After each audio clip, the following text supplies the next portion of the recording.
আমি ছোট থেকে এখানে বড় হয়েছি, এটা আমার গ্রাম। আমি তাপসী সিংহ। এখন আমি এখানে থাকি না, কিন্তু এই খুঁটি পুজো উপলক্ষে আমি এসেছি, কারণ এখানে আমাদের এখানেই পুজোটা হয়। আর আমাদের কালী পুজোটা অ্যাকচুয়ালি আর পুজোতে নেই, ওটা এখন উৎসব হয়ে গেছে।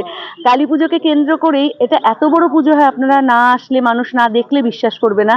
এবার যে পঞ্চতীর্থের যে কনসেপ্ট, সেই কনসেপ্টটা পুরোটা যখন তৈরি হবে, এবং তৈরি হওয়ার জন্য যদি এতদিন আগে থেকে ছাড়া, এটা করা সম্ভব নয়। তাই কিন্তু দুর্গাপুজোর আগেই, এতদিন আগে খুঁটি পুজো হয়ে গেল, এবং এবারের যে থিম 41 বছরে পদার্পণ করছে, এবং প্রত্যেক বছর একটার পর একটা বিট করে, এবং আরো ভালো থেকে ভালোতর হয়ে ওঠে বিবেকানন্দ সংঘের বিভিন্ন কনসেপ্ট। তো এবারে যে পঞ্চতীর্থ, সেটা অসাধারণ একটা কনসেপ্ট নিয়ে রয়েছে। আমি চাইবো সকলে আসুন এবং এই পুজো দেখুন এবং সকলে পুজোর সাথে থাকুন।